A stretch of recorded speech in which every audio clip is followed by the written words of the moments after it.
There you go. Good morning, everyone. If the members would move to their desk, I was waiting on a quorum, and it appears we have it at this time. This is one of our regular scheduled monthly meetings, and we have a fairly tight agenda and hope to be finished by noon. So we'll go ahead and begin. We've got the Secretary of Finance up first here with our September revenue report. Good morning.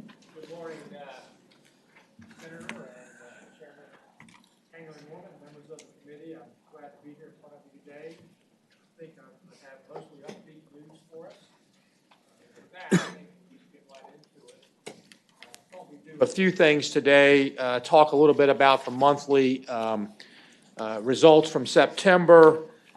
We've had the first steps of our normal forecast of new revenues for the upcoming budget, update you on where we are with that. I promised you an update on Hurricane Florence expenditures, so I want to take you through those today. Again, just to keep on our radar as we go through the coming budget cycle, some known and unknown funding commitments or risk we need to keep in mind, and then just a brief, and I mean a very brief, update on a couple things that I've got questions on tax conformity and policy. So we'll start with, again, just looking at the September revenues. Again, I won't go through all the details here, but the good news is the national economy remains strong. We are entering, again, with tailwinds, I think, continuing that we've seen since the beginning of this year, with two primary things. One, the tax cuts coming out of Washington have helped stimulate some growth in the short term. And, of course, I think the largest driver here has been the budget that was signed, particularly in how it impacts defense spending in the Commonwealth. If you were to look at how our employment and our leading indexes all remain on pretty much the same upward trend that we've seen the last several months. The good news is, particularly in Hampton Roads in Northern Virginia, because of the federal budget, we're starting to see some fairly significant growth in those areas. And as you recall, years past, that has not been the case. So that's the good news. In terms of what might upset this apple cart, as I mentioned, we had a couple of meetings regarding the new forecast, meeting with some of the economists, and I've met with the rating agencies in New York here recently. Governor Northam and I went up to introduce him. And there were a few things that I think I'd bring to your attention that we ought to just keep on the horizon that could upset where we're headed. The first is trade policy. Particularly as it impacts not just tariffs, but the global supply chain, and not so much areas outside of, but China itself. If we were to get in a major tariff war with China, that would impact Virginia agricultural products, pork, soybeans, which would be fairly significant. So that's one thing I think we need to keep our eye on. The second is fiscal or monetary policy coming out of Washington. We find ourselves with limited levers, both at the federal and state level, if we were to go into a downturn. We are, as you all know, the number one defense recipient of government spending out of Washington. So any type of government shutdown that may happen, or any type of lowering of the sequester limits, you know the budget has got them out there for a couple of years. That's good news for us. If any of that to change, we need to make sure we're cognizant of that. And finally, some things we've seen played out over the last few days, or the last month or so, the financial markets, both the equity markets and some of the volatility there, what it may do to the earnings, particularly as it relates to our liabilities, our largest liability being our retirement system. But also the monetary policy coming out of the Fed, they continue to raise interest rates. That has had an impact on housing, which I'll get into a little bit later. But it's not just the rise of interest rates that are concerning, it's the unwinding of the Fed's balance sheet in the bond markets. And how that happens may impact our ability. We need to watch this in terms of us issuing debt, in terms of the amount of supply that's out there and the rates that may be implied on that. So not to say anything right now is causing us to have any heartburn. In fact, if you look at most economists, they say the next 18 to 24 months should be fairly good, both in the nation and the Commonwealth. But one of these extraneous events could trigger that to back up, and I just want to make you aware of those as we move forward. Now, through September, though, as I said, the news is very good here in the Commonwealth. Our general fund revenues are trending ahead for the year. We're about $100 million up in total as compared to our projection. They increased a healthy 4% in September, and that brings us to 2.7% increase ahead of what we'd actually indicated of about a 1.5% increase. The good news to that is our primary generators of revenue, both our payroll, our withholding and non-withholding, and sales tax are all performing well. We have some issues in corporate income tax and some recordation taxes, which are smaller revenues for us, but overall, our major revenue drivers remain good. So let's talk a little bit about withholding tax collections. Again, we had another good month in September. We are exceeding our forecast. And in fact, one thing I'll point out here, as you recall, at year end, because of the timing of the July 4th holiday, we had about $120 million hit in last fiscal year that normally may have hit in this year for a payroll withholding. That helped increase some of the surplus we had last year, but I pointed out we need to monitor that as we go forward. If you were to account that into our trend, put that where it normally would fall, our payroll withholding would be running over 5%. So the trend that we see is very good, and it looks like we've made up that timing difference. Now, the good news is the calendar looks that way at the end of this coming year also, so I expect this to be a true gain, and it looks like 5% is where we're headed right now for the withholding. Again, if you go back and look from the spring of last year, this year, we've had a very nice, steady increase in withholding related not only to employment. As you all know, our unemployment rate is now under 2.9 or under 3% at 2.9%, but also seeing wage growth. So that's a very positive sign here in the Commonwealth. Another good story is our non-withholding tax collections. They remain strong, and we're up over 15% in September. So this tells me that this is really wealth generation. As you recall, in last year, we had some unexpected non-withholdings. We weren't sure if they were related to tax policy or wealth generation. It appears that it is wealth generation because that trend has continued to hold itself going into this quarter of the new biennium. I think part of the reason that explains that, and I'll get and this may be an offset when I get to business income taxes, is that most small business today are organized using pass-through entities, LLCs or subchapter S entities. So a lot of that activity is no longer shown from what we consider business income on the corporate side. It's coming through these pass-throughs. And that may indicate that we had to keep an eye on our non-withholding. It may become a bigger source of our revenues going forward because of this shift. Now, if you look at individual income tax refunds, they have not materialized greater than what we may have thought. We still have about 450 of the high income tax returns still not filed from last year. They have until November 1st. But the good news is it appears that that revenue that we received was a result of wealth generation and not next policy. So the good news is that has continued, and I hope to see that in our revenues as we continue going forward. So overall, net individual income tax is very positive here in the Commonwealth. Another pleasant surprise is the continued growth in our sales tax collections.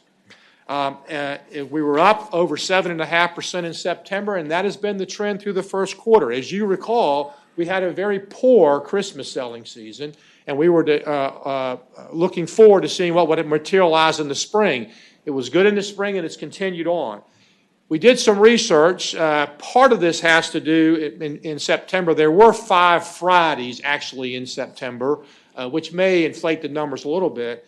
But what's really driving it is over 11% of the increase in these sales now, our total sales, are housing-related furnishings or housing-related do-it-yourself construction. In other words, what we're seeing is people are not moving. I'll get to that in a little bit on recordation taxes, but they are fixing up their current homes, and that appears to be showing up in our growth in our sales tax collections. Also, I got the question about internet taxes. Since the Supreme Court ruling, I don't think there's any doubt that there's more compliance. Whether or not I assume we'll take this up in the next legislative session. But I do think more people are complying as they see the handwriting on the wall. So that could be a little part of this also. We may want to keep that in mind in estimating what may be coming once we pass this, because as you know that they're supposed to remit it now. We just did not have a nexus requirement here in the Commonwealth that we could compel them to do it. So good news on the sales tax front. Okay. It looks like most of it. I think Senator Norman has yes, sir, a question.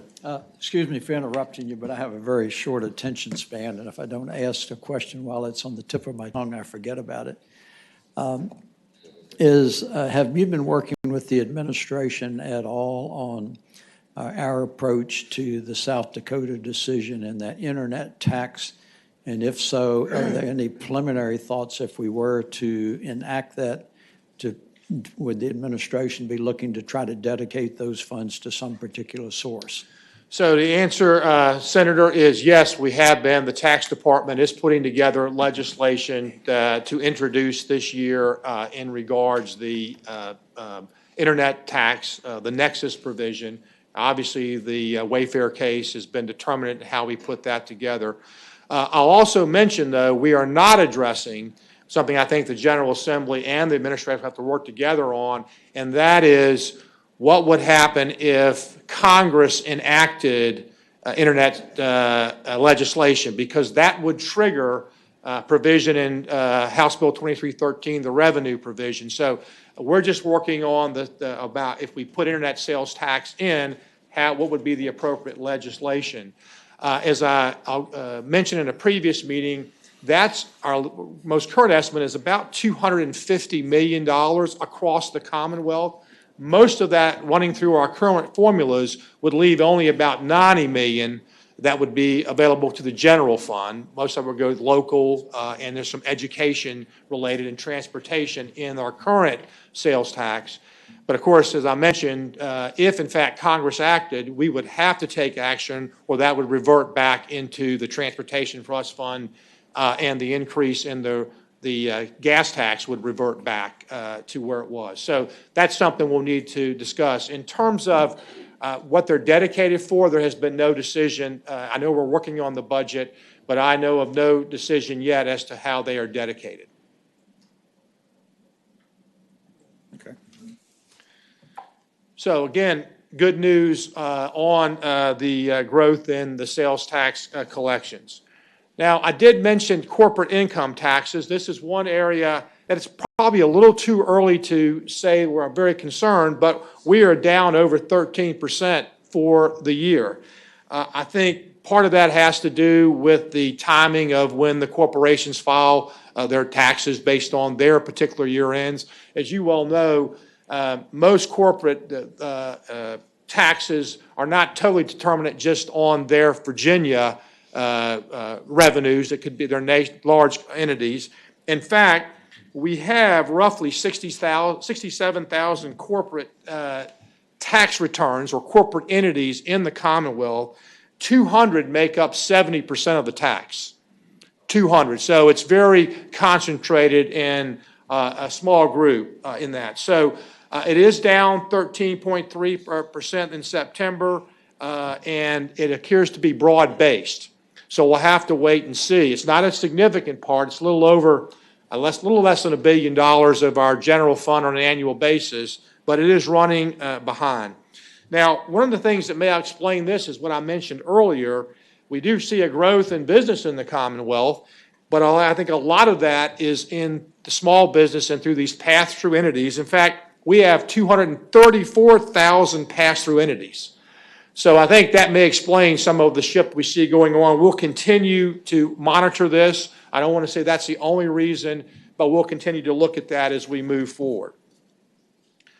Recordation taxes are also another area where we need to be a little concerned, and again, not a significant part of our revenues, but this relates directly to the soft housing market. Both on the national level and in Virginia, we're now entering 7 or 8 months of declining home sales or refinancings. And I think that has to do for several reasons. Certainly the increase in interest rates. For the first time, I think in over a decade, home mortgages exceeded 5%, still very low to historical standards, but over 2% increase to where they were. And if you look at whole dollars on payments, that's a significant increase for those incurring that type of home mortgage debt. The housing supply remains down. We've seen a growth in multifamily, but not in single family. I'm not exactly sure that's both on a national and a statewide level in that regard. That may be because of the mobility in the workforce. A lot of different things that could lead into that. And also refinancings are down. Of course, that makes sense. If you were going to refinance over the last 4 or 5 years, you did it. And it looks like if you haven't, that you're going to pay a little bit more as we go forward. So recordation taxes are off, and I think it has to do primarily, obviously, with the housing market. Insurance, again, we're waiting on satisfying the Transportation Trust Fund, and I'll report on that in future months. So overall, as I pointed out, the good news is our top revenue generators in the Commonwealth, that is withholding, non-withholding, and sales tax, are all running very good and very strong. And as a result of that, we're up over our estimate by 2.7% versus 1.5%. The good news to this, we only have to grow about 1% for the rest of the year, then we will make our revenues for this year. And just to point out, in the previous year during this period, we grew over 7%. So I don't see anything on the horizon, at least over the next year or so, that would cause us to have any indication that we would not meet our receipts in the current fiscal year. This is just another schedule pointing out through September, we have put in 23% of the total receipts. On an average, that's what our history has been, and we've put in a little over 22.3%. Nothing here that would indicate anything awry in terms of how we're trending with our history. Now, one of the things I told you I would do at the Joint Money Committee last we met was to every quarter just give you an update on what's going on with the Transportation Trust Fund revenue collections. Overall, it's a positive. I will point out, though, that motor fuel taxes are actually flat. There was a reconciliation payment by retailers of over $20 million that hit in the first quarter of this year. That was similar to last year. So when you back that out, we're running about flat to our variance or to our projection. But the good news is here, I see nothing that would cause me alarm to not say we would meet our current year's Transportation Trust Fund collection, at least through the trends through the first quarter. So, Mr. Chairman, I don't know if it's a good point to stop. This is going to complete my review of the September numbers, if there's any questions I could answer or just continue on. Okay. Are there any questions at this point? I would only say that we've reduced our expectations is one reason why we look good. We're only expecting 1.5%, which is less than the 2.2% inflation rate now. So it's a good thing we're exceeding that. Yes, sir. And part of that had to do, as you know, what drove up last year was the unexpected non-withholding. So if we were to back that out, we would be up a little bit more, but you're absolutely right. And that non-withholding, as I pointed out, continues to be strong. All right. Okay. In the Commonwealth. Thank you. Where we're going to here is to lead into next year's, this current year budget cycle. And first of all is the revenue forecast. We've had the first meeting of the Joint Advisory Board of Economists. They did meet on October 11th. We have the Governor's Advisory Council on Revenue Estimates coming up in November 19th. And then, of course, our DPB, our agencies, are working with all our agency submittals, and they have been presented to your staff of what their preliminary requests are for budget. So all that is going on. Of course, that'll culminate with the governor's introduction of any amendments to the budget here sometime in around December 20th. Now, as I mentioned, we have had these meetings and we have met with the rating agencies, and I thought I'd share with you a few things that came out of these particular meetings that may be of interest. First, under the JB meeting, or with the economists, the purpose of that meeting is to present them with several models of what we think economic activity would look like. One would be a standard model, that is, based on our trends, if they would continue. Another is a little pessimistic model. And then there's a third model, not done by us, but done by Moody's, that was a little more, a little different take on looking at the future. The Moody's model was a little more optimistic in the short term, but a little more pessimistic as we got further out. Anyway, they were the three models that our economists look at, 14 of the economists, and what we had was a vote of 10 for the standard model and 4 with the standard plus, a little more optimistic, at least over the next couple of years. None of them was predicting a very significant downturn from where we are today on our trends. Now, the other thing that were brought out, and is also brought out the rating agencies, were 3 general trends that they wanted to have information from the Commonwealth on how we were dealing with them. The first had to deal with demographics, generally the aging population, and out-migration. And have seen reports, we have had the impacts of both. So there are some things they ask us to consider. Cybersecurity, not only the opportunity to attract jobs, but the threat to us as a Commonwealth. And 3, the impacts of resiliency, really in 2 areas. The events, of course, I'm going to talk a little bit about Hurricane Florence here in a little bit, but also the insurance and what it costs to prepare for those events. The models are changing because of the changing climate. Models that have been in existence for decades are now changing. For instance, there have been, over the last 10 years, 2,600-year events in that regard. So obviously something, and this is across not just the Commonwealth, across the nation and the world. So what we're seeing is insurance companies adjusting their models, which are going to basically mean it's going to be tougher around the water, areas prone to fires and drought in terms of insurance and what that may do to our economy. So nothing specific here, just wanted to get that on your radar. These were types of things that they will start to begin to use in their ratings and their assessment of our economy going forward. And I think, quite frankly, with the General Assembly and then through the governor, I think many of these are on your radar, and I know there have been actions taken on. Now, I did get a question, and specifically, what would happen if we had a significant downturn? In other words, what would be the impact on the Commonwealth if we had an event like in 2008, another financial crisis or something to the economy? What would happen? Now, I want to point out that no Main Street economic forecasting firm or economist is predicting any of this. I did mention a couple things that could cause us some issues, but nobody's predicting this, at least in the next 24 months.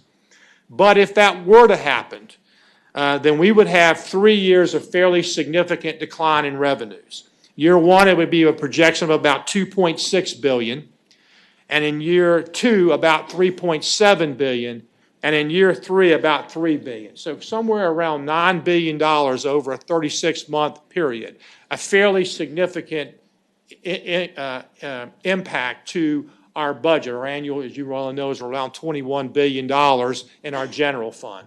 So again, I wanted to point that out. Even the most pessimistic model that we saw during this did not have any of that happening, but that was a question that I was asked by both Senate Finance and House Appropriations, and I wanted to respond with you on that. One of the things I would point out, if in fact we were to have that impact, I mentioned earlier, we have fairly limited levers that we could pull. We did put some more monies into reserves. That would be good, but as you would well see, $1 billion would not go anywhere near enough to offset the impacts if we entered in this type of downturn. We may want to consider some other things that have been out there for a while. For instance, I mentioned how good sales tax was going. The accelerated sales tax computation. That's something that we've been doing for a while. It may be something we want to consider not doing to give us a lever to pull in the future if we wanted to do that. We've already talked about maybe looking at our retirement. There was a ranking of firms across the country, or our states across the country, in terms of our retirement and our benefit plan obligations that we have. That's something we may want to look at if, in fact, we have additional revenues. Of course, we have a lot of capital. We typically bond up to our debt capacity each year. In the past, the Commonwealth has used some cash to do that. That may be something to give us some flexibility in the future. I'm not suggesting any of these is a policy, just throwing some ideas out there, looking at what we would do if we had a significant downturn, short of simply just cutting programs across the Commonwealth. So that's an update of where we were with the rating agencies and the economists. I promised you an update on what was going on with the expenditures on Hurricane Florence. Let me point out a couple of things. What I have been reporting on is, from my role as the Secretary of Finance, the financial impact and the information given to the governor in making his decisions in terms of these emergencies. I want to also point out, my answers are typically related to me, what has been found through investigation. I am not primarily responsible for the actions during these events. But during October 29th through November 1st of this year, which will be run through the governor's office, actually the Chief of Staff, Clark Mercer, is running this along with the Department of Public Safety and VDEM, is a third-party review. We've invited in officials from Louisiana.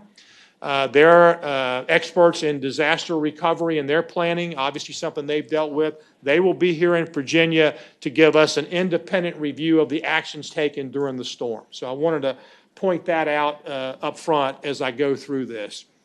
What you see in front of you here is, at least as current as I have it, the obligated costs to Hurricane Florence here in Virginia.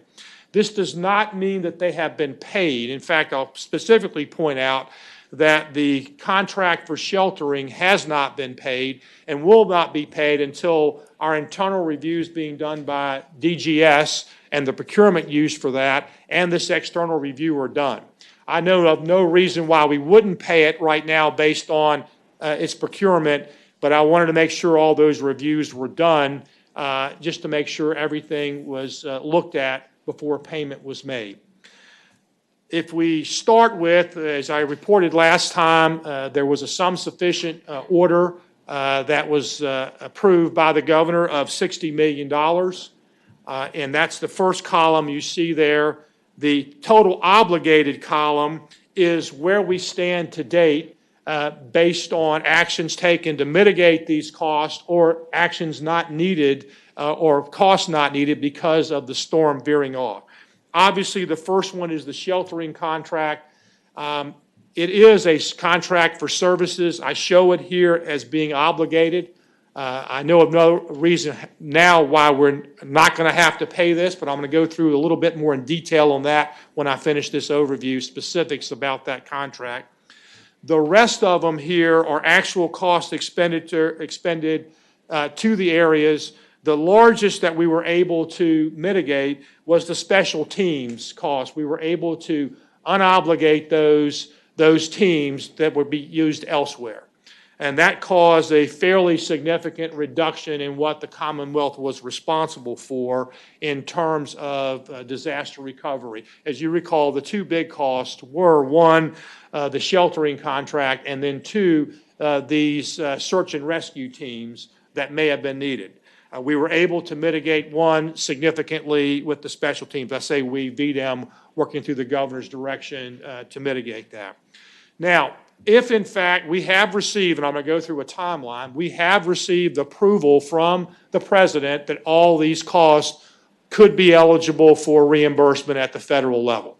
We've gotten that written approval. It's got to go through the documentation and through that process, but I believe all these are subject to being approved.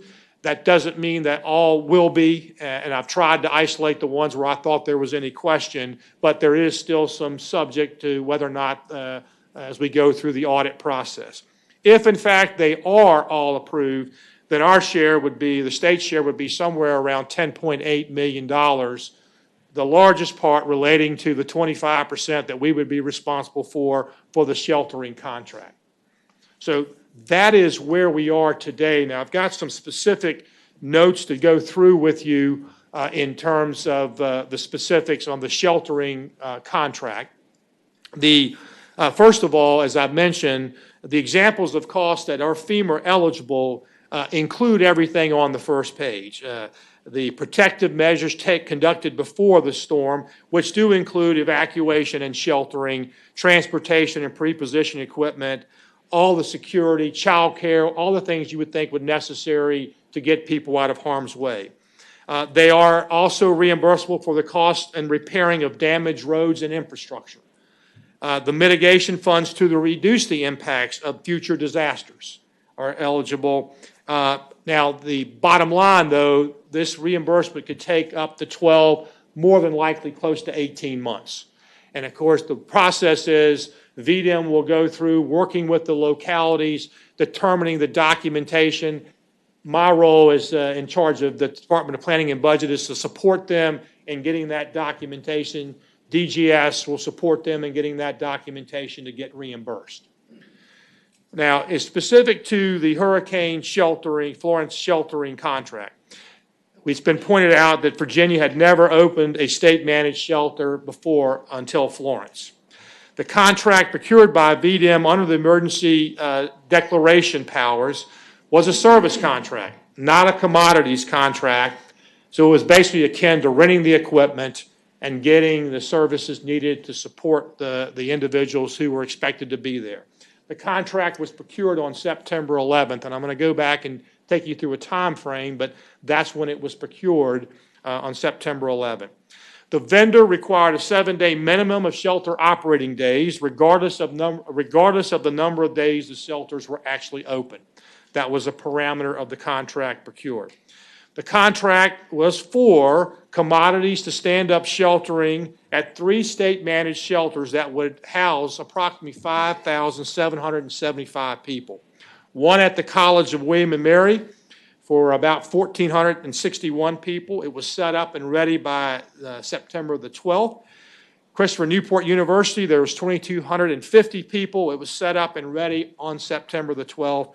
And VCU was set up and ready but not opened on September the 13th for a little over 2,000 people. The contract was based on full capacity of each shelter, not the actual number of people who used the shelter. VDM did have a relationship with the contractor, DRC, which was a pre-qualified Virginia vendor who could not deliver on the contract. They ended up partnering with a related party, and that's one of the reasons why I have gone through and asked DGS to go through, look at the procurement. A related party that said they could set up the shelter within the 36 to 48 hours that were necessary to get it open before the storm was anticipated to hit. The sister DRC contractor said they could not meet those criteria. In addition, another contractor out of New York, Disaster Recovery, also said they could not meet that limited time frame. So VDM did then procure the contract with SLS through the DRC relationship, the contractor they had on file. But I do want to point out it was a related party. Both firms are owned by brothers. And so we were going through now and researching how that was procured. DGS is performing that on behalf of the Commonwealth at my request. I have withheld payment, and again, I know of no reason why we will not have to pay this, but until the DGS procurement review is done and the outside party review is done, I have notified the vendor that we have not made payment. Now, in terms of the people that were in the shelters, approximately 52 people were in the state-managed shelters.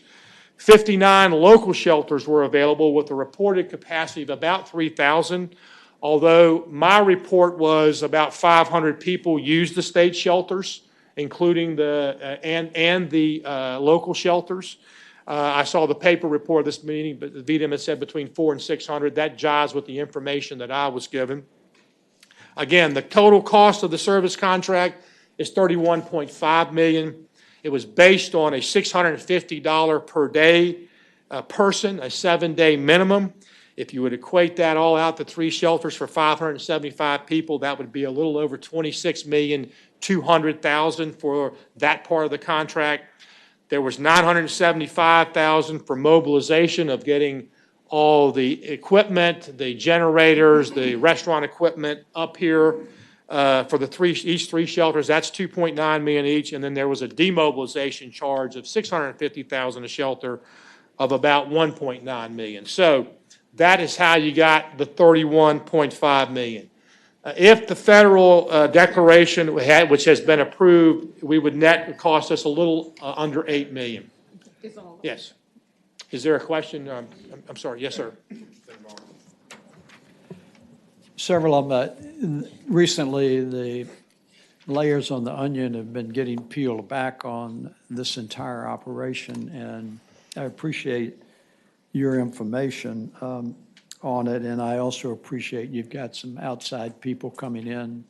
Am I comfortable in believing that the administration would have no problem with the auditor of public accounts reviewing some of the purchases that were made by state agencies doing this to ensure that there were not opportunistic purchases?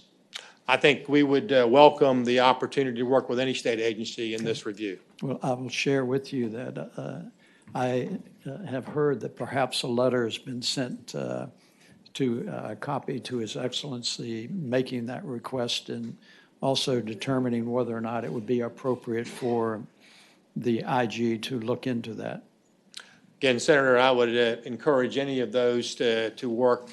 We'd be happy to work with them in getting to how these actions were taken during the Florence. I think from our standpoint, obviously I said I'm reporting on the information given, the actions taken, but certainly we want to understand how that all came about also, in addition to your questions. Well, you're eminently reasonable, Mr. Chairman. Senator Norman? A second question is, when we were last here and there was discussion about the hurricane preparations, there was a suggestion by you that that Virginia would perhaps try to transfer some of the equipment to North Carolina and to South Carolina, and that we would hope that we would get some reimbursement. How did that play out?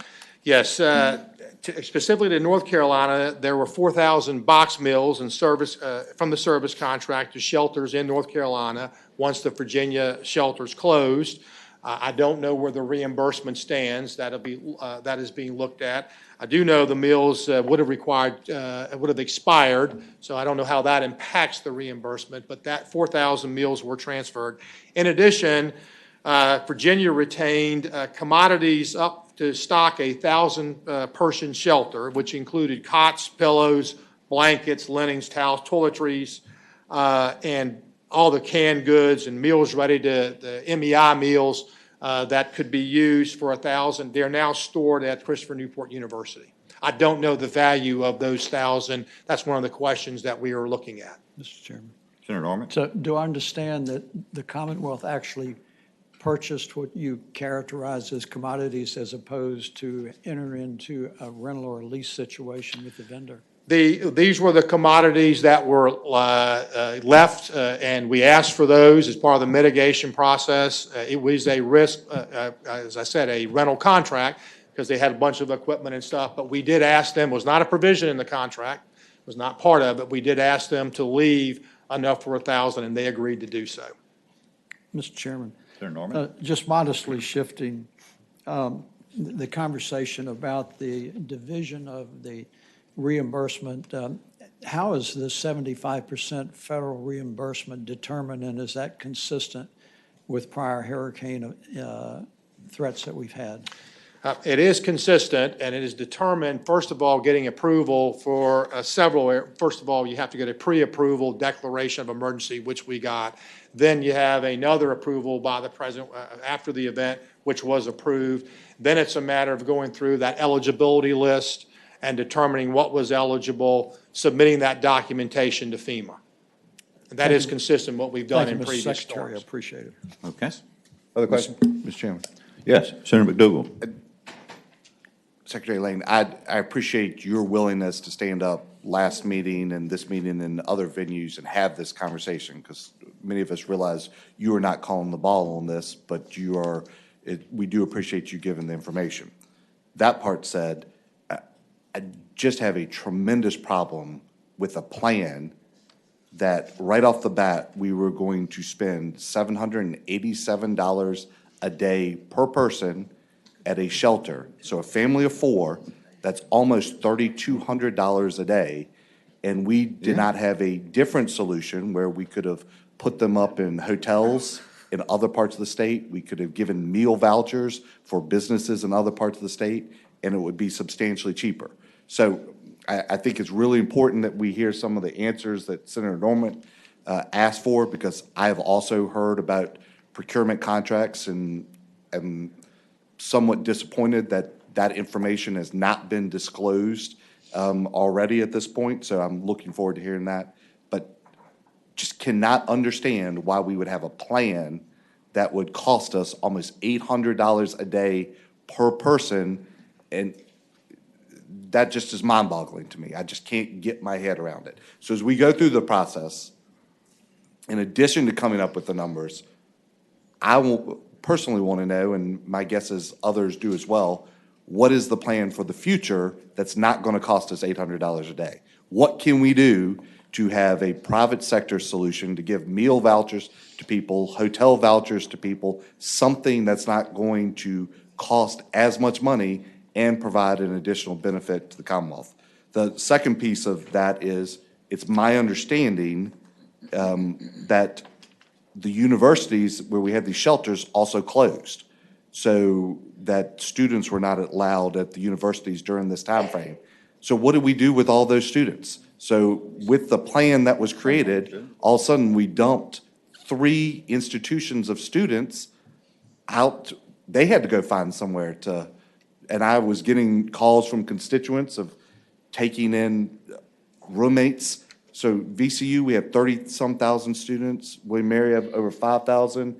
Christopher Newport over 10,000. So we put, while we're creating a shelter for less than 9,000, we put over 45,000 people out without a place to go. So as far as a plan, sounds like it was a horrific plan to start off with. And I realize that was not your decision-making in that, but I do think as we go between now and January, want to know what the plan is that will not create a problem for 45,000 additional people that are staying in Virginia, and is going to be cheaper for the ones that we are putting up.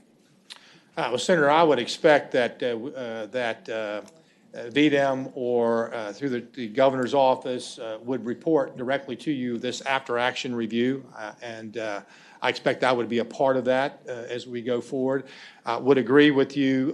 Quite frankly, the action, that's what I said before, I'm very comfortable with the actions taken during the storm based on the information given were appropriate. I do agree that where there's going to be adjustments, and hopefully there can be, and I share a lot of what you have said, is that is all in the planning, is what happens, because when you're imminently faced, it is time to execute the plan. I experienced this quite a bit as my Secretary of Transportation role, so I understand what it takes from that side. I'm a different role here, it's only from the support side, but that will be a part of our review, and I think that'll be welcomed by also the governor's office as well. And that one of the things that I would suggest is that there needs to be a better communication back and forth about what the costs are. I'm not trying to get into the mission, because that's not the role. We're trying to save people's lives and property. But if there are alternatives to decisions, that's one of the things that we'll take a look at. But that was not what was happened here in that. And we acted accordingly based on the direction we received from the emergency declaration. Okay. Senator Dance? Thank you. Thank you, Mr. Chair. I think I'd just like some basic information, and maybe they've given it to us, or maybe somebody haven't. I've missed it. But the plan, we keep referring to the emergency disaster plan. What, do we have a date as far as when this plan was originated? Like, was it a month ago, 10 years ago? When was this plan first developed? What's the date on that? And what is the process for review of that plan? How often do we review that disaster plan, knowing that things change, vendors might change or whatever? So I would just like that kind of basic information, because it's easy now to talk about that plan, and we know who the current administration is that executed that plan. But when was that plan actually developed? Who put that together, and how many reviews, or is there a process of reviewing this to make sure it is current and accurate with today's expectations? Yeah, I can only answer, there is a plan. It's administered through the Virginia Department of Emergency Management. That is their responsibility.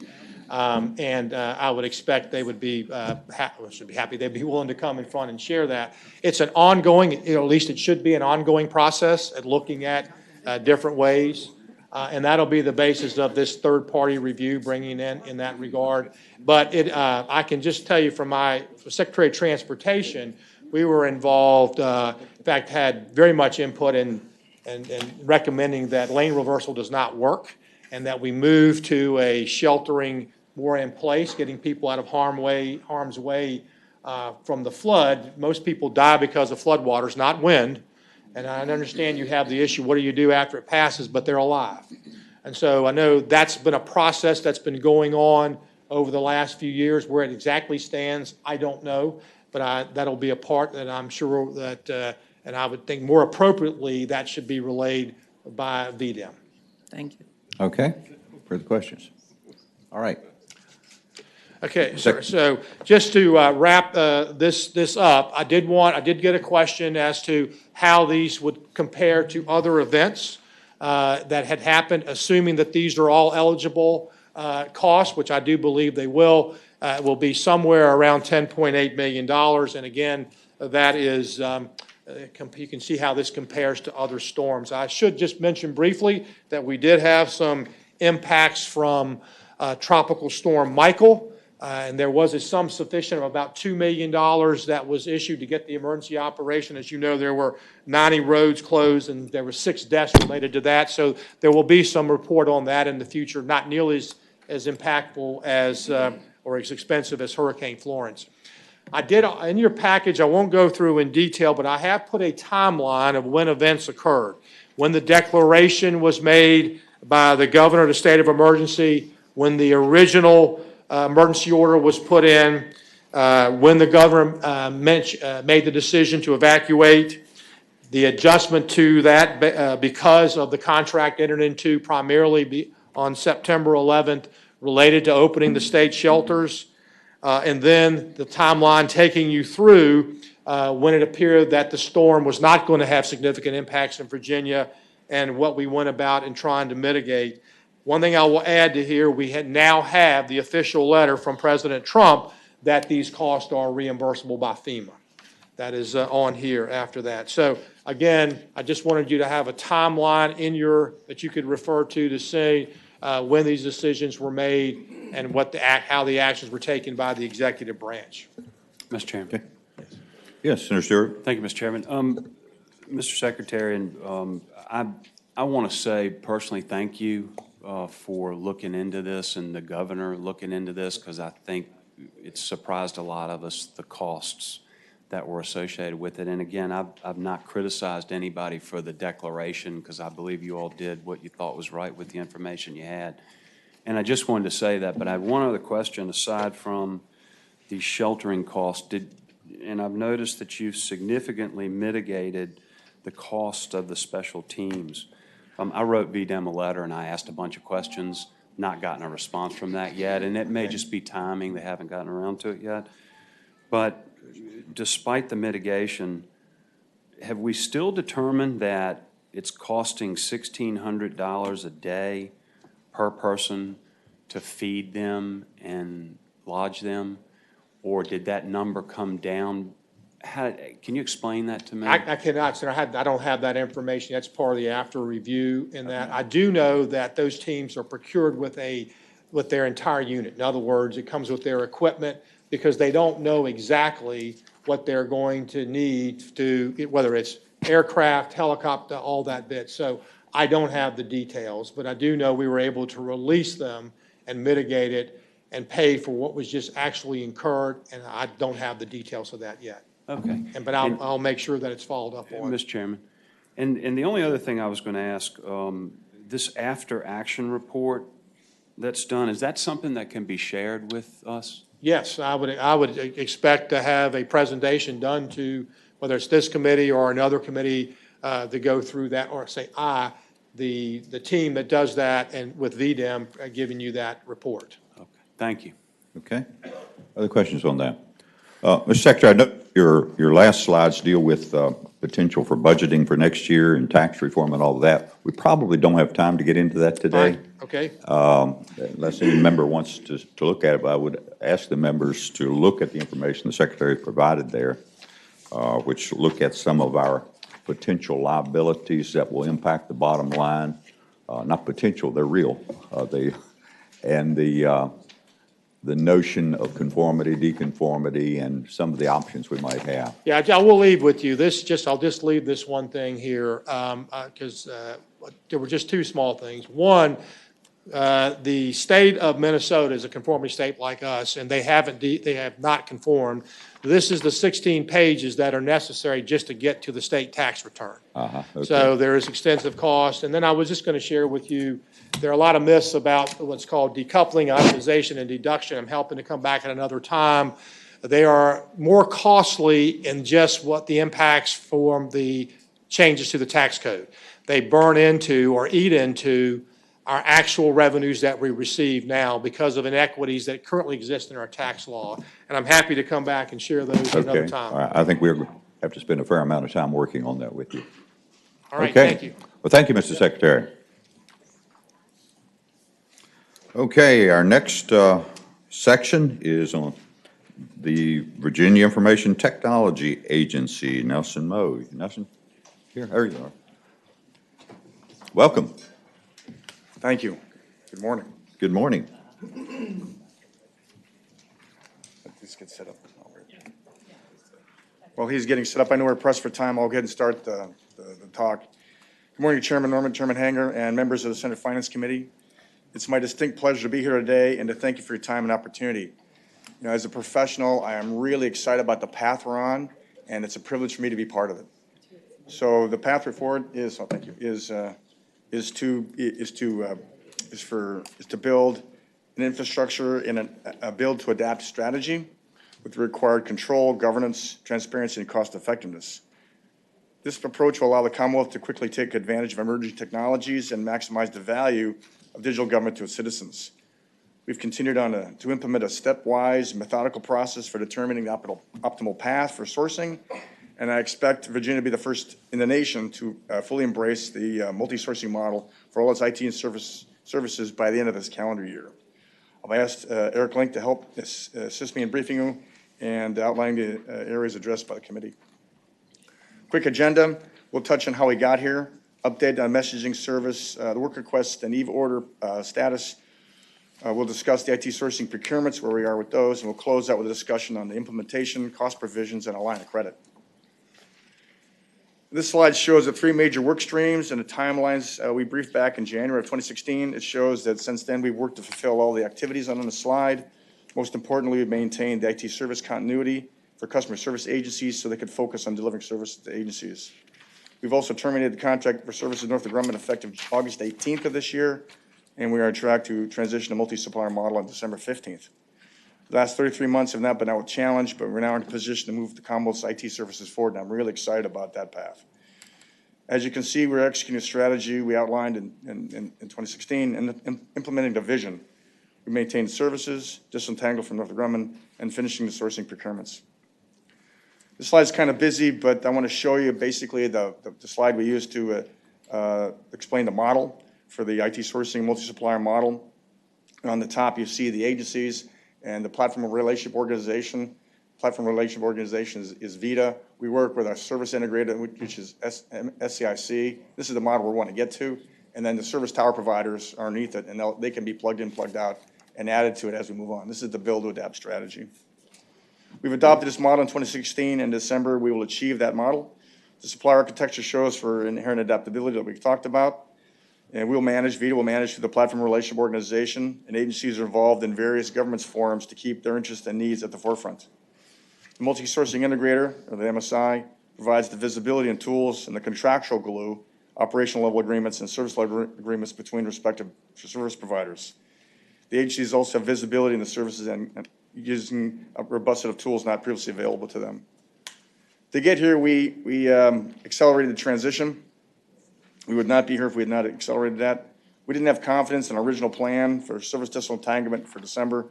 And so in May of 2018, we issued a notice of Northrop Grumman to terminate service for convenience in the remaining service towers and initiated this transition period. You see the blocks here where we had issued the termination in May. 90 days, SAIC came in, watched and take over. And now we're in the middle of that cerulean blue color, I guess I call it.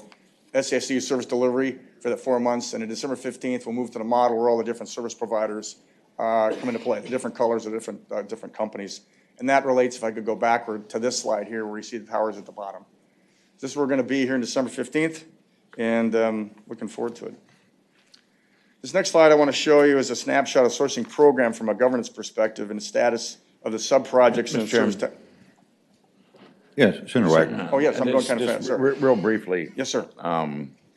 the area that the Secretary of Finance had to go over very quickly and one of those is what the former chairman used to call bills in the drawer. Okay. And I noticed that one of those numbers that sticks out as the bills in the drawer is VITA, Northrop Grumman settlement, $100 million.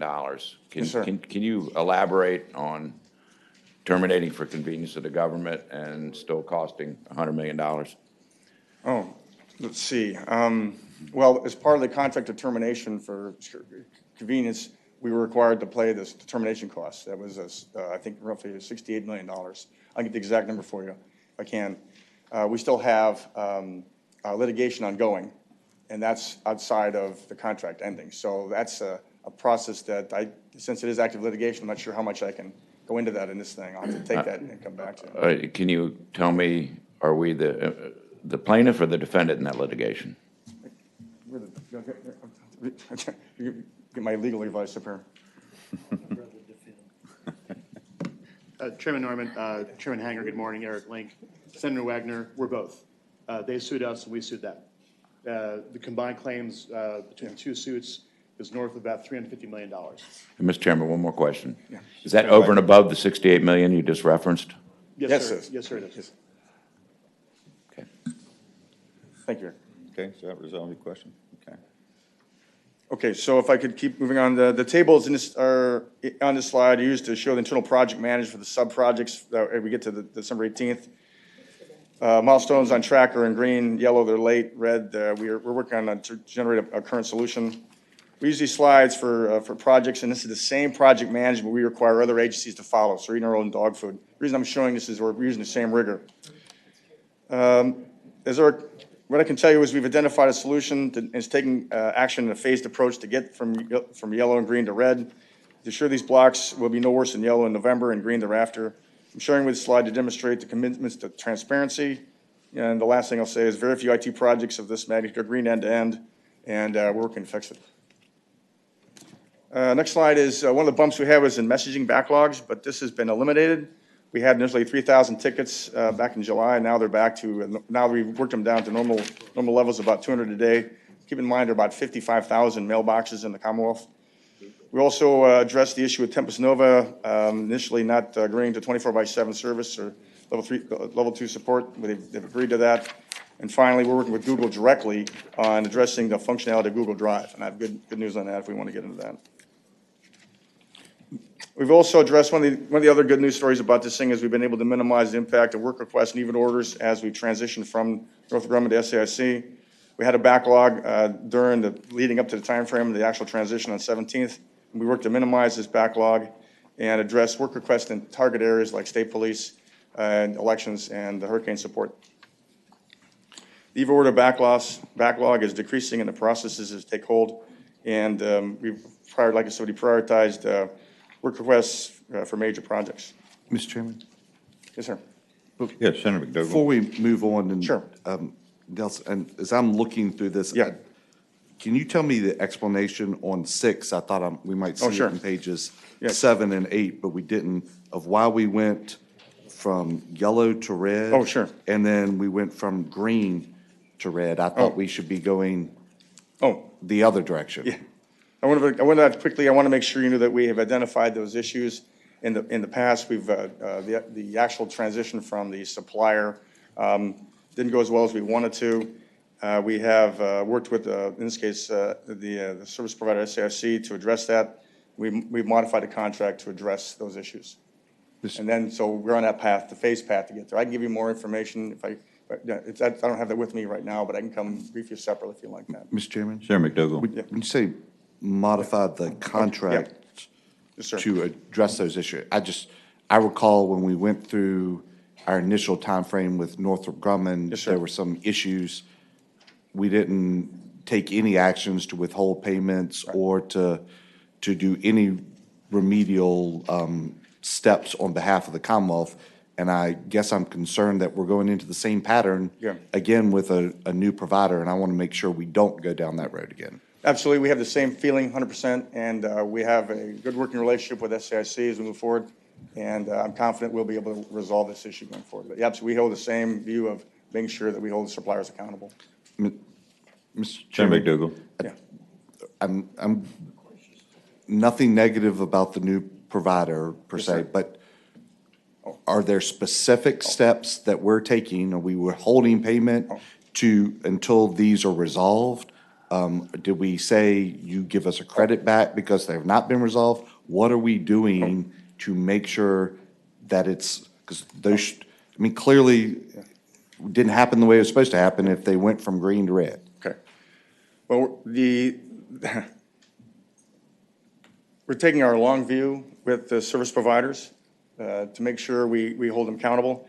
And the contractual model modification we put in place addresses the challenges accounted, and also we're maintaining our contractual rights with it, working with the Office of Attorney General.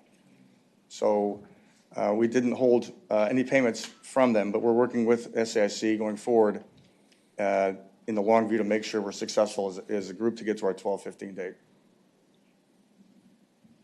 Okay, Senator McDougall. Can you tell me how that strategy is any different than the strategy we took with Northrop Grumman when they began their contract? Because it doesn't sound different to me. Doesn't sound different? Let's see.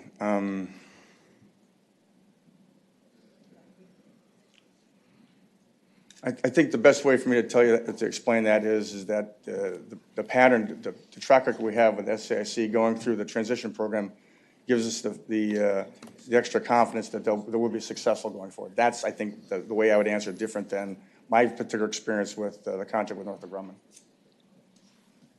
Okay. I'm not sure that alleviates any concerns I Okay. have, maybe just Okay. strengthens them, but. Okay, well, we may double back on this. Go Yes, sir. ahead. Okay. All right, so next slide is procurements. The procurements are complete for the sourcing model, and this slide shows the status of them. We've completed them, and we completed all of them, and we're working on the implementation for the December 15th rollout.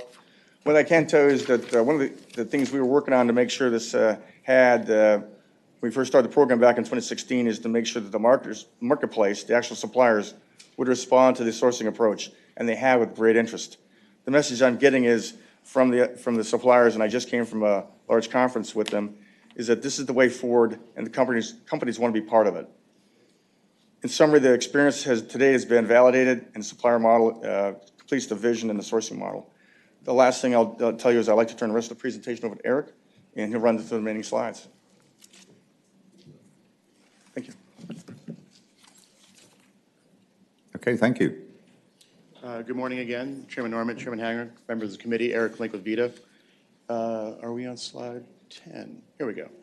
The next 2 months will be very busy for VITA, and we'll end with full implementation of the multi-supplier model on December 15th. Between now and then, there will be a series of handoffs, as well as coordination and integration. In November, SAIC, who is currently providing security services in its expedited transition role, will hand off security services to Atos, the incoming security service provider.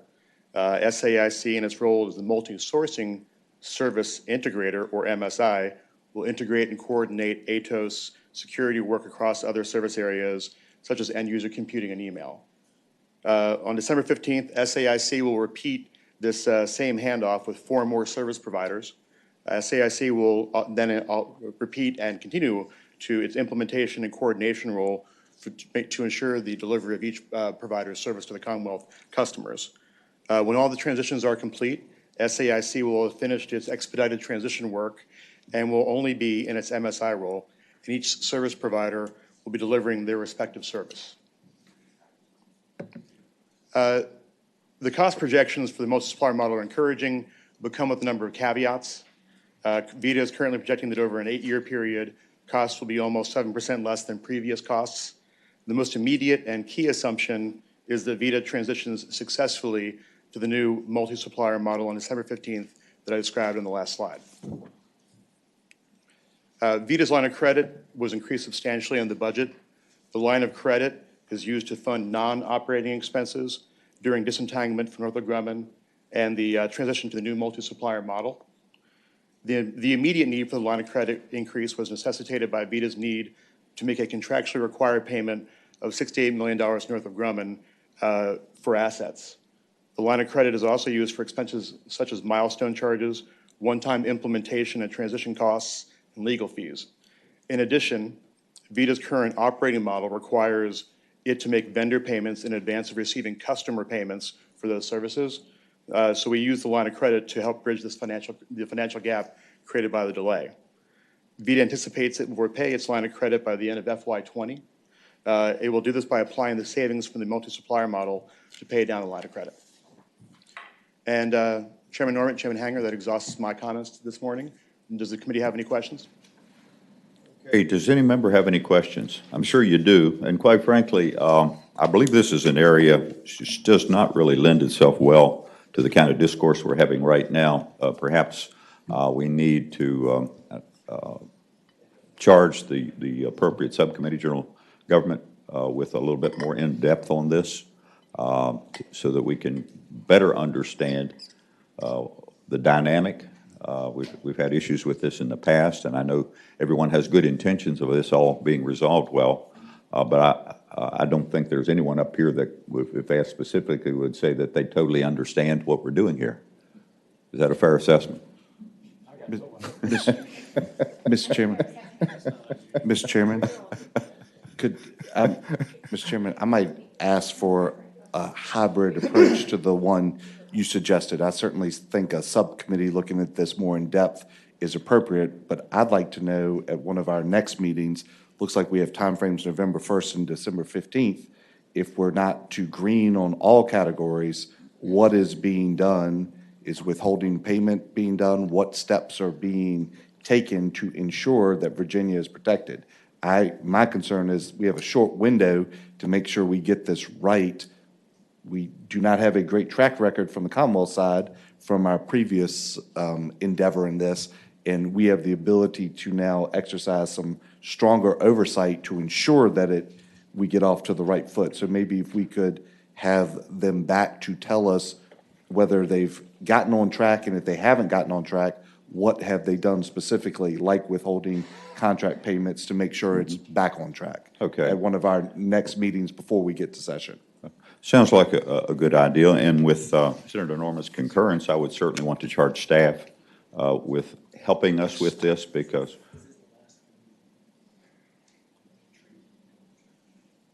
right. So certainly, if staff can help us put this in perspective, any weaknesses that you see, anything of that sort, if in fact the General Government Committee has an opportunity to meet and deal with this in more detail, that would be good. If not, at least a staff-driven exercise would be helpful. Okay. All right. Anything to add? We'll be happy to cooperate. Right. And this, I'm not making this as a reflection on your all's work and planning. It's just on our inability to understand that we need to spend more time on it. Yes, sir. All right. Well, thank you very much.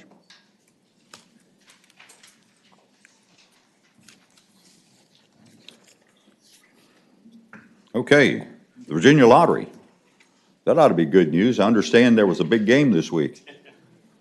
I won $3. Congratulations. Senator Hanger, Senator Norman, members. My name is Kevin Hall. I'm the Executive Director of the Virginia Lottery. Pleased to have this opportunity to present a quick update on how things are going and share with you some innovative things we're doing to maintain the level of fiscal support that we and you expect from the lottery. Because I'm so proud of these numbers, let me first recap the FY18 results. Record sales, record prize payout, record retailer support, record profits submitted to the Lottery Proceeds Fund. Numbers that don't often get as much attention, that are also significant. 14 million in unclaimed prizes were deposited in the Literary Fund. 4.7 million in Virginia income tax withholdings, and 2 million was collected through the debt offset program that we participate in. We are still finalizing the updated forecast for this fiscal year. I can report that the first quarter of the budget period looks strong sales, low overhead. We did see a somewhat unexpected run of good luck by players, which isn't a bad thing, in the daily draw games, which caused a spike in the prize expenses that you'll notice in the first quarter. Over time, the performance of those games average out to about 50% prize payout. And I can assure you that we more than made up for this ground in the recent jackpot run with Mega Millions and Powerball. As you know, significant percentage of our revenue goes right back out in the form of prizes, 61%. 6% goes to our strong network of retail partners in the form of commissions and incentives. We have very low administrative overhead, 5%, and the net result is 28% of our revenue goes to the Lottery Proceeds Fund for y'all to appropriate to local schools. Department of Education works with this body and others to appropriate the proceeds to a variety of worthy K-12 programs. Beginning this year, as you know, thanks to the action of the General Assembly, a third of the lottery profits at the local level will be allocated at the local level. We have a balanced and broadly popular portfolio of products at the lottery, different price points, different prize structures. This graph indicates that we remain among the leaders in lottery states in the percentage of revenue that we are generating for worthy causes. We marked our 30th anniversary in late September, 30 years in which we've contributed a combined $9 billion for public education, which is something we're proud of. Here in our 31st year, we're looking to leverage new ways to get our product in places where consumers today expect to find it. For instance, you may have noticed these touchscreen vending machines at your local grocery store or drugstore. We've deployed 1,800 of them around the Commonwealth. They offer the full range of Virginia Lottery products. They also include a winning ticket scanner and the capability of accepting debit payments. The machines have been a huge hit. Consumers like that they're self-serve and that they have the full portfolio of products. Retailers like that it's self-serve too, for obvious reasons. It saves them manpower costs. It automates a lot of the inventory control functions that they're obligated to do. Stores with these vending machines have seen their lottery sales increase about 4 times faster than similar stores that aren't using the vending machines. In mid-July, we began rolling out a new smartphone app with convenience features that our players have come to expect in a mobile economy. I can update the 37,000 downloads number. It's now closer to 50,000 downloads. The convenience features that we're providing through the mobile app include, obviously, information on jackpot size, latest winning numbers. There's a GPS locator function, which can direct you to the closest licensed retailer. There's a digital play slip, which makes transactions at the register quicker, both for customers and for cashiers. And you can even use the camera on the phone to scan the barcode on your ticket to see if it's a winner. This fall, we'll build out even more convenience features for customers, including the ability to sign in to a registered account through the app and to enter second chance drawings. Also, will allow users to opt in if they wish to receive push notifications. Phase 3 of the mobile app project is something we've worked closely with our retail partners on. It will include the ability to purchase and download lottery games while the customer is on the physical premises of a licensed retailer. It uses a Bluetooth telephone connection to link the smartphone to the existing lottery terminal on the premises. So you'll no longer have to queue up at the register to complete the transaction. It includes age verification, ID verification, and secure financial transactions like you'd find with a banking app.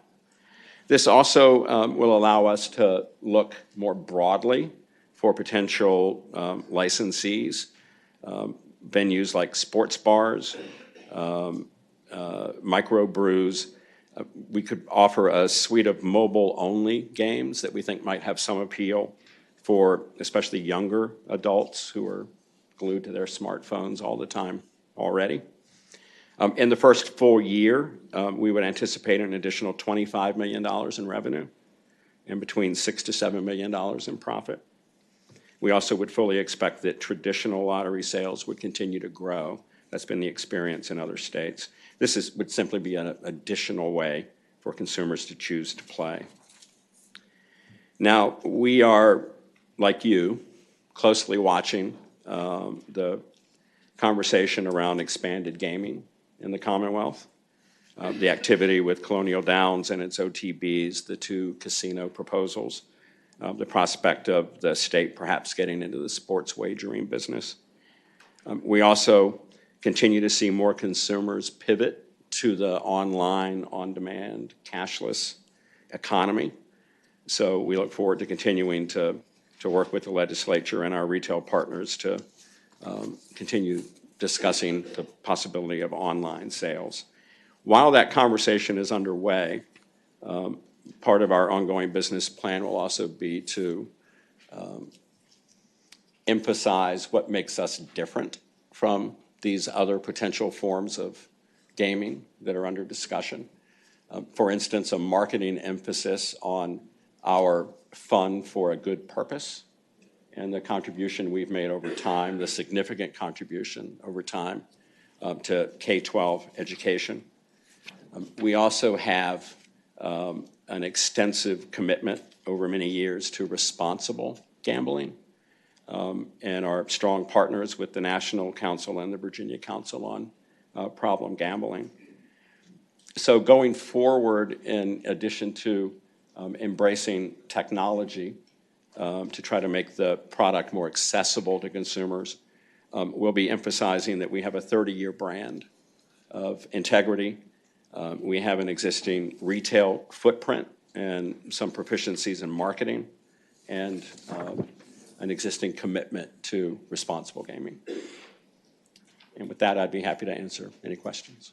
Okay. Well, Mr. Hall, thank you for being here today. Are there questions? Okay. Senator Norman, I think, had queued up first, and Senator Wagner. Thank you very much for your presentation, and we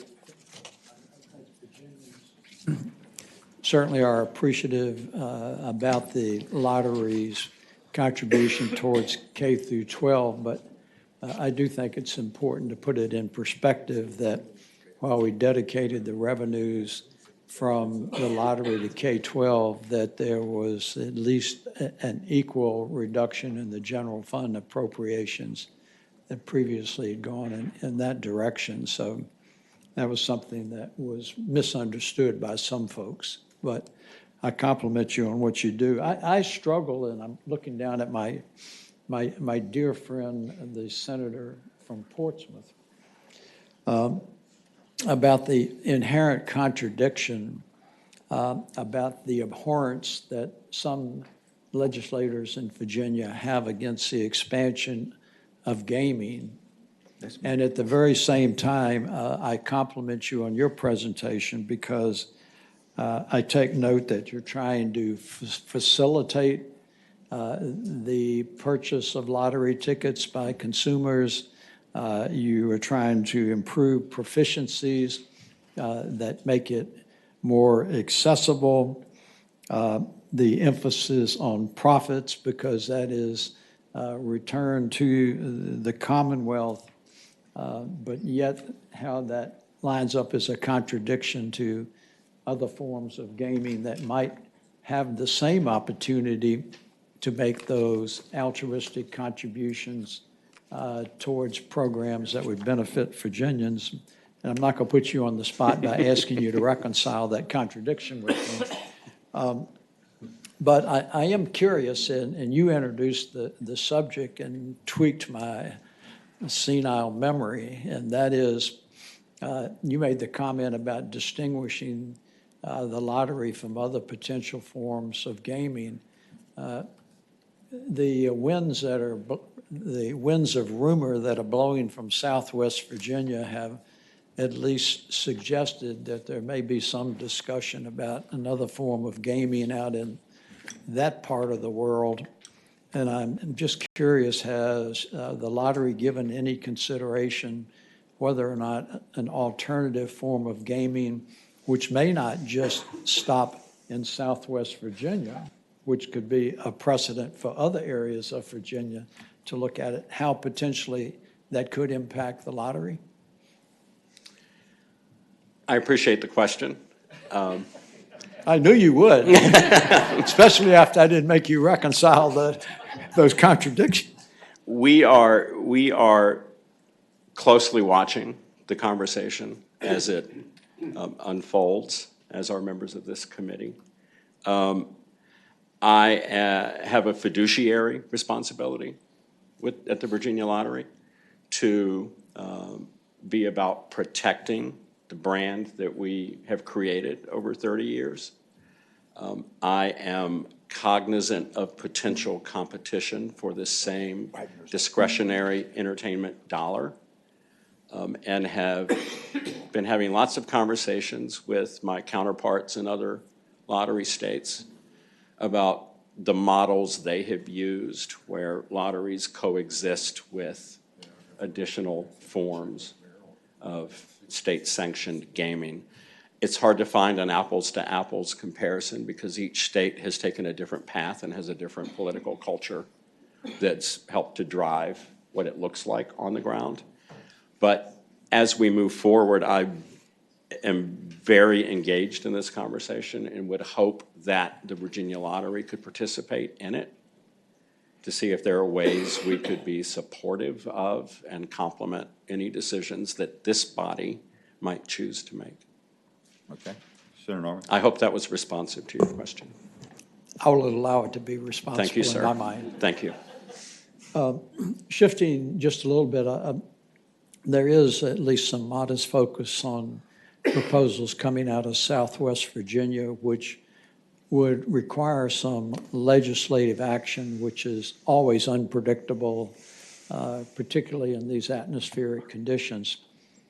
What does not require legislative approval, at least as a threshold level, is the federal recognition of the Indian tribe, which is a matter of right, without any approval from the Commonwealth or any approval from local jurisdictions at a certain level, to undertake certain gaming operations. Have you, as you've been talking with your colleagues or looking at other states where there has been a mutual operation of lottery and other form of gaming, have you looked at any of those states where the tribes have put up various gaming facilities and how that has impacted their lottery? I in no way could presume to be an expert or even proficient in the federal laws around tribal casinos. And there's research that's kind of all over the map, depending on the specific circumstances on the state that's studied. One of the more credible ones that I've paid a lot of attention to and that I'd be willing to share, if you're interested, came out of Maryland, which indicated that every time a casino opened, tribal or not, the lottery did see a detectable hit in revenue. It was made up over some time, but it was detectable. It was in the $50 million revenue hit each time a casino opened. And I believe Maryland has 5 now, maybe 6. 6. But who's counting? So, Yeah. I can't, but I know somebody who can. Mr. Chairman, I would, if it's not, voluminous in a tomb, I'd love to see that, sir. Okay, I'll share that with your Thank you office so today. much. Okay, Senator Wagner. Mr. Chairman, and Mr. Hall, thank you for being here, and thank you for your presentation. You know, one of the things that I noticed as one of your concerns was the introduction, and obviously with the Supreme Court ruling regarding sports wagering, that is one of your concern levels. Has there been any consideration that perhaps, given that the move, obviously the designation of the Pamunkey Indian tribe has opened up the discussion far more seriously here in the Commonwealth of Virginia, obviously the initiatives coming out of Southwest Virginia. To date, has there been any discussion on sports wagering that perhaps, rather than relying that to the casinos, that perhaps the state lottery itself might take that over? And is there any state currently doing that? And that way, the proceeds of that might well mitigate any impact coming from that, and could be a new source of revenue for the Commonwealth of Virginia, where it's probably ongoing in Virginia right now. We're just not receiving any of the benefits of that. And has there been any discussion, any states that have done that, or you even looked at that possibility? I really appreciate that question, Senator Wagner. Whether, when, how Virginia enters into sports wagering obviously is the prerogative of this body. I will tell you that there was a lot of discussion and interest among state lottery folks, that in Europe especially, where sports betting has a much richer history and tradition, that 70% of sports wagering overseas is attached to a national or a regional lottery. It feels like a natural home for sports wagering. Again, those are conversations and decisions that that you as lawmakers will make, and they're weighty matters. But I would point out that the Virginia Lottery wants to be part of that conversation, and we bring, I think, some strengths to the table that are helpful, including a brand of integrity, some transparency and openness to our operations, an established retail footprint that's statewide, and some marketing proficiencies that I think could be helpful as well.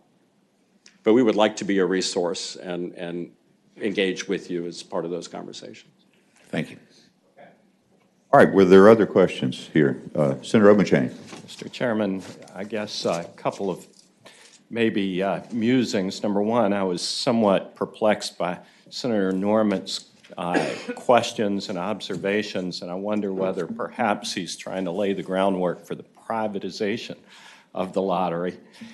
Second of all, if we are looking perhaps at entering the world of sports betting through the lottery, maybe we ought to look at putting slot machines in ABC stores while we're at it. So, just a couple of thoughts and musings that I thought I'd add to the equation. Thank you, Senator. Mr. Chairman, perhaps, following up on Senator Obenshain's very creative suggestion that we could also get our General Laws Committee to look at allowing tasting in the ABC stores while they're playing their slot machines. Okay. Does that conclude the questioning? I would observe on the sport wagering that our neighboring state, West Virginia, passed a law that is so broad that you could lay a wager on whether any one of us would win our next election. Mr. Chairman, I would also point out that they do have sports wagering in West Virginia, that the folks in yeah, that's Shenandoah what- Valley have to just make a quick trip over to Charlestown, West Right. Virginia, and they Right. can place their bets all they like. And I know because my brother might make that same trek out of Fairfax. So. Mr. And I Chairman. wasn't kidding. It is so broad that you could bet on our next election. Those of us in the Valley really don't spend a lot of time aspiring to be more like West Virginia. Hey, thank you, neighbor Obenshain. I'll validate that. Okay. Thank you, Mr. Hall. I think that was your first visit with us officially, and we appreciate you being here and your candor. Okay, now we're going to get a lady up here who's charged with looking over our shoulders at all that we do and all our agencies do. And Martha, Auditor of Public Accounts. We want you, you've been looking at public safety agencies, I understand. Yes, sir. And again, I'm going to apologize for my voice. It's getting worse than it was on Tuesday, so Okay. hopefully it will last through this presentation. We recently issued reports on two public safety agencies, the Department of State Police and the Department of Emergency Management, and then we're getting ready to issue one on a third one, fire programs, but I don't have slides on that since that is not a public report yet. One slide just to kind of set the stage for where these agencies fall in our work plan. We do a lot of our work in support of the Commonwealth's financial statements and the federal programs that we get that the federal government requires that we look at. The other agencies, we have gone to doing a risk approach, and so state police and emergency management are in that other agencies group. Emergency management at times comes in and we look at certain federal programs there, but for the most part, we're looking at their other operations and their non-disaster grants and things in this risk pool. So we have two pools of agencies. One are the more routine that we don't feel like have a lot of risk. That's pool one. Pool two are some of the larger ones that may be based on past audit work that we've done. We have concerns, and so we want to do follow-up. So both state police and emergency management were in this pool two higher risk group of audits that we did. And so for the audits that we're doing there, we try to go into the agency for 3 years in a row, and we look at different cycles each year that we go in so that we can get more in depth by narrowing our focus each time, but over the 3 years, try to cover the different areas that we think are important. So for state police, the audit that we just issued covered fiscal year 2017, and it's the first of the audits that in this 3-year cycle for them. And we focused on two areas, information technology and property and finance. And both of those were areas that we had had findings the last time we did the audit. The last time we had actually audited state police was 2013. It had been a while because of lack of resources and trying to get to everybody at certain points. They just kept falling through the cracks. And so they were one of the agencies that we really wanted to get to this new process to try out. For state police, I'll talk about the IT area first. This graph shows you the employees in their IT area. The gray line that goes across is what the authorized positions are, and you can see over time that's been going up. As we get more automated in things that we do, we need more folks in the IT area. The blue bar shows you the employees that are state employees, the full-time state employees, the people that are doing the work. When you see the red bar start to come in, that's where they've not been able to hire state employees, and so they've hired contractors to fill out the difference in order to ensure that their work gets done. Part of the problem there has been salaries for IT folks has not kept up with the market, and so they have a hard time finding folks. The problem that comes in, though, is the contractors that we're paying on average are costing us $30,000 more than what if we had an internal person doing it would cost. So we're paying a lot for the contractors, but our salary levels aren't high enough to bring in people full-time. So when you get into what the Information Technology Division at State Police does, they have 63 sensitive systems there. So that's a lot of different computer systems, and a lot of them are running on end-of-life software where they maybe were a homegrown system back in the day, and they've purchased it from a vendor, but the vendor has stopped upkeep with it, and so there's a lot of software that needs to get updated. Their total expenses in the IT area is about $17 million a year, and salary and wages is only $3 million of that. So a lot of that's licensing and that type of cost. We had 13 findings in this area, and they all involved the agency not being fully in compliance with the VITA's information security standard.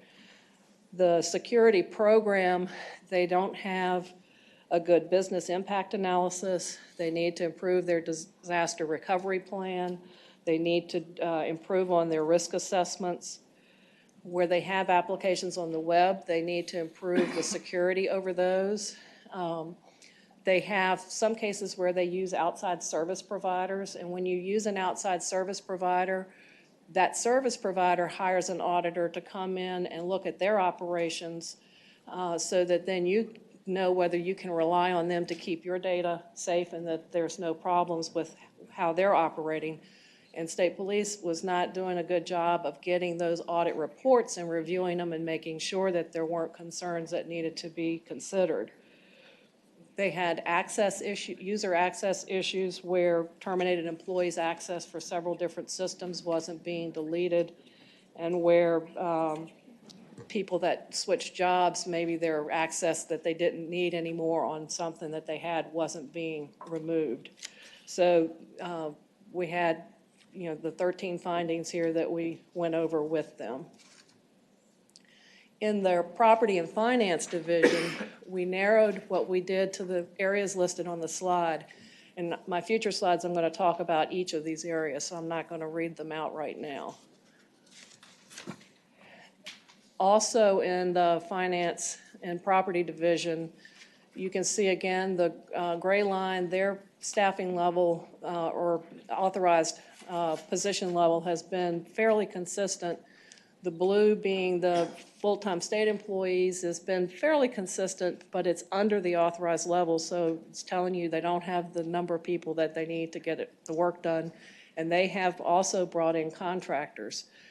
In most of the finance and budgeting area, the contractors are only costing about $4,300 more per position than what if they had a full-time person on staff. The anomaly there is where they have HR folks.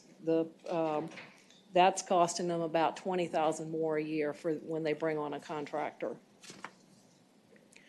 In the property and finance area, we had 25 audit findings, and so I'm going to break them out between the different areas that we had them in. The one area with the most findings is the fixed asset area with $202 million in equipment and $92 million in infrastructure. The first thing we had there, and this will be a common theme throughout my slides, is that they needed to improve their policies and procedures. They have the Code of Virginia and the CAP manual to kind of tell them some of the things they need to do, but they need to have internal policies and procedures, especially when you've got these contract workers coming in so that they know what they need to do. They were not getting information into the fixed asset system timely. They waited until April before they entered information into the system, so most of what they entered for the year was done well after assets were purchased. They need to take better care in what they capitalize when they enter assets into the system. They were capitalizing things like the warranties and service agreements, which should not be something that's capitalized and depreciated. The physical inventories, when we did our last audit in 2013, they had not done a recent inventory, and you're supposed to do one every 2 years. They still have not completed one when we were doing this audit. Estimated useful lives and salvage values, those are used when they're calculating depreciation, which of course feeds into the state's financial statements. They have routinely used 4 years for like the vehicle lives, but they typically use those state vehicles 8 years before they get rid of them. And then the salvage value, they've assumed just an amount of 18%, but yet when you're using the vehicles past what you would expect, there's really not a lot of value there left. And so they need to compare what they've been using to what really is realistic of what they've been seeing and true those up. They also need to do a better job of reflecting disposals in their fixed asset system. When they sell vehicles, they get that in because they have an auction and they get the paperwork back. But other assets where they, it might just be worn out, if it gets lost, if they cannibalize it for parts for something else, those have not been properly reflected in the system. And then finally, on this area, they need to do a better job of documenting reconciliations between the fixed asset system and their main accounting system, and making sure that that's documented and you can see that it's been reviewed. In the area of procurement, they procured about $61 million through EVA in our audit period, and we had 3 findings here. One is that they have not updated their policies and procedures manual for this since 2010, and so they need to get that updated. Also, they need to be careful with documenting sole source. 56% of the sole source procurements that we looked at had not been properly documented.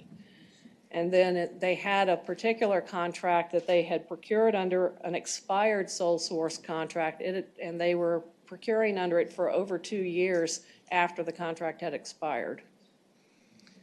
In the next area, the charge cards, both purchase and sworn cards, they have 2019 charge cards with about 11 million in purchases, and we had 5 findings here. Again, getting their policies and procedures to align with the state's recommended procedures, making sure that their administrators are doing the things that they should as far as reviewing cardholder usage, their limits, canceling cards promptly when folks leave.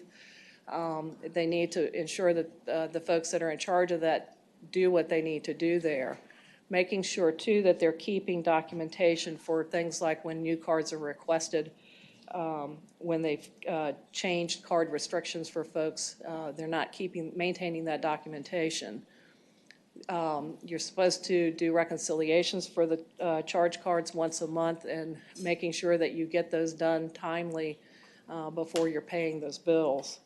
And then of the folks that we looked at, 7 out of 51 had not completed their annual training, yet they certified to DOA that they had had their annual training. So they need to make sure their folks are being trained.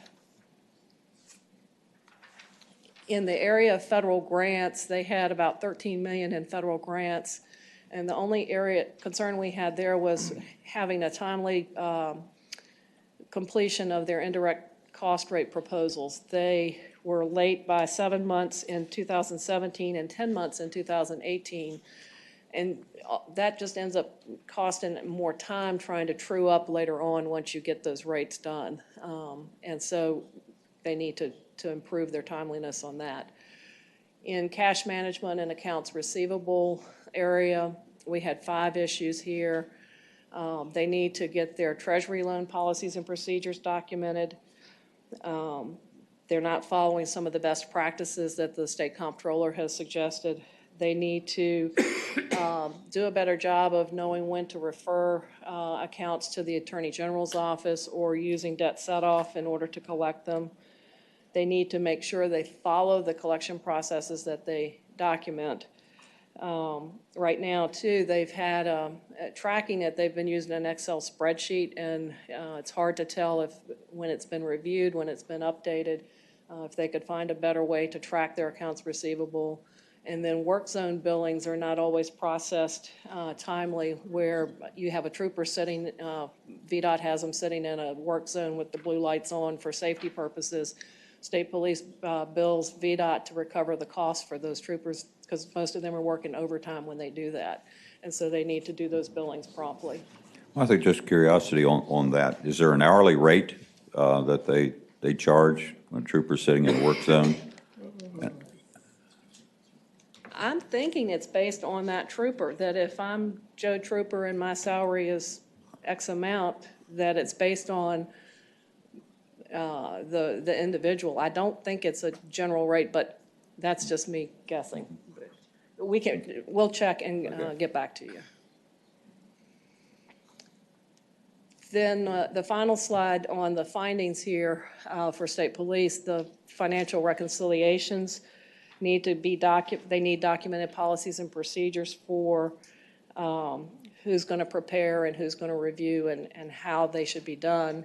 And then in retirement benefits reconciliations, there's actually 2 findings. If you were adding up my red numbers, you weren't going to come to 25 with what I have on the slide. You got 24. I caught that this morning. They need to, the snapshots are something that you go into a VRS system each month, the agencies do, and they need to do those timely. And then there's another reconciliation that they didn't have documentation that they had done. In discussing with them, I think they'd done it. It's just that they hadn't retained documentation for us to review. So kind of summarizing, a lot of their findings did come from not having adequate policies and procedures. And as I reiterated earlier, that's so important when you've got temporary contracted people in, you've got to have documented processes for them to know what to be doing. State Police is transitioning to VITA's new managed services contracts, and so that should help some with their staffing shortage, but they still have responsibility for their security program, the things like the business impact analysis, a disaster recovery plan, doing risk assessments. When we met with the superintendent, they accepted responsibilities for these findings, did not dispute with us the things that we had found, and said that they were committed to getting it fixed. And so we're going to not go back this spring to look at these, but go back in the spring of 2020 to look at these. But we will be back this coming spring to look at some other areas. And so that's all I've got on state police. I'll pause. Okay. Any questions on the state police audit? Anyone? Okay. Any critical findings, or is it just a matter of documentation? It's a lot of documentation. It really, I think it can be taken care of if they just pay the attention that they need to some of the details there. Okay. The other audit that I'm going to talk about is the Department of Emergency Management. And this audit covered both 2017 and 18, and again was the first audit in a 3-year cycle. And so here, like I said, we don't look at every single thing at an agency when we do these cyclical audits. So we selected their non-disaster related grants management to look at. And then also in meeting with management, they asked that we look at the Radiological Emergency Preparedness Fund. That fund is the one where Dominion Power pays in fees because of the nuclear plants. And so they have those fees to help prepare and be ready for any kind of emergency that could arise. And so they wanted us to look at that. Our prior audit on emergency management had covered 14, 15, and 16, and we had 4 findings in that audit. And we had done an audit also of the federal disaster grant program in fiscal 16 and had 2 findings there. So this audit, we had 5 findings. They're listed there. The first two were repeated from the prior audit. When they do their time and effort reporting, they use estimates originally to charge time to grants, and they don't do a very good job of going back and truing that up to make sure that the estimates were close to the actual. They also posted a lot of journal entries, and 35% of the ones that we selected for testing, we could not find documentation to support why they were making the journal entries. Some of it appeared that they maybe were just moving money in order to get it to a fund where they needed to spend money, where maybe they were having some cash issues. But based on what we saw with the journal entries, I'm going to skip to the last bullet. We had 387,000 of those question costs were related to the journal entries that we couldn't find proper support for. In the payroll adjustments area, again, they need to shore that up. There were differences between their payroll system and their general accounting system for 23 of 31 payroll periods tested. And that again resulted in question cost of the other 464,000 that's mentioned in that last bullet. We also suggested that they needed to improve their process for allocating overhead cost. We saw costs that had, for at least 6 months, that had been incorrectly charged to that radiological emergency preparedness fund, as well as some to the 450,000 to their emergency management performance grant. And then finally, in their audit findings, we felt like they needed to improve their management of the radiological preparedness fund, because there's times when instead of spending the money out of the fund, they were moving it somewhere else to spend it, so it made it hard to see was the money being used for the purposes intended. And so they have taken steps to add that into their grants management process so that it will be easier and more transparent to see that the expenses do indeed tie to what the purposes of that fund. One other thing we mentioned in the audit, we had a comment to management. This is not necessarily a weakness in internal control, but it's an area that we found concerning as far as the funding levels and what their spending levels not maybe matching up like we would hope. They have undergone some significant organizational changes, and that's increased their operating expenses, but yet their funding has stayed relatively the same. And I've got some charts that will help you to see that. Excuse me, Senator Norman has a question. Can you put a little flesh on that second bullet? I mean, as far as just in maybe more global terms, but the significant organizational and operational changes? They increased their spending by about $6 million in operating expenses. They hired 20 new staff. They regraded positions based on an employee compensation study that was done. They purchased equipment for the new staff, including vehicles in some cases. You had some increased VITA costs there. They also reorganized when the new state coordinator came in. They reorganized their 12 divisions into 2 bureaus, and they staffed 6 regional offices. And so they beefed it up considerably. Does that help? Yes, ma'am. On this chart, you'll see the operating expenses and the transfer payments are the two things that make up their total spending. The transfer payments are where they send money out to localities, and that jumped in 2017 because the agency actually was making a concerted effort to get pending things processed and close out older grants. And so they were able to, that increased the spending in 2017. So that really wasn't as a concern to us. The operating expenses increase was. It's gone up, $6 million in 2 years. And this breaks down the operating expenses so you can see how much is payroll versus overhead versus some program expenses. And again,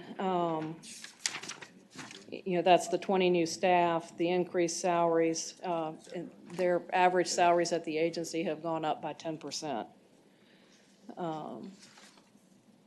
And so then you can see on this slide why we made the comment, our concern. The blue is the funding that they're getting both from the general fund and from non-general fund sources.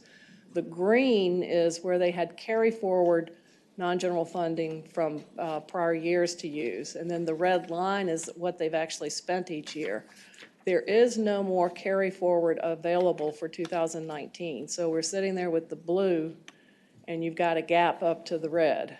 And so that was why we brought this up in the report. And us talking with agency management, they've indicated that they have a plan to cut operating expenses by $5 million. We have not been back in to look to see has that been accomplished yet. We are in there right now doing work on 2 federal programs that are in our 2018 single audit and hope to get that report out shortly. And so that ends my comments on emergency management. Okay, are there additional questions on the of emergency management? I have one general question, Martha. Yes, sir. I know most of your efforts are quantitative. Do you all get into qualitative issues like obviously earlier this morning, the Secretary of Finance was being grilled about the Department of Emergency Management in response to the hurricane. I was watching that on broadcast. Okay, do you all get into their basic planning as far as how they deal with emergency disasters and their, in other words, they should have a whole plan of organization of what you do if X happens? We typically do not do operational audits because of how our code section is structured, that it focuses us towards finance. However, there is a provision that if a member has question or wants input, we can go in and do. Mm-hmm. And so, but in a normal audit going in, I would not be doing that. It would only be upon special request. Okay, all right, thank you. Other questions from members? Okay, again, is from your work, more quantitative in nature. Your only basic concern was the increase in operational expenditures in a short period of time without the revenue capacity to carry that forward? Correct. Okay. And then the concern I have at State Police is so much use of contract employees that end up costing more than if you had just your own employee on staff. Yeah. All right, well, thank you very much. Thank you. For your work. That basically concludes our agenda for the day. Does any member have anything to bring up before we adjourn? Hearing none, we stand adjourned.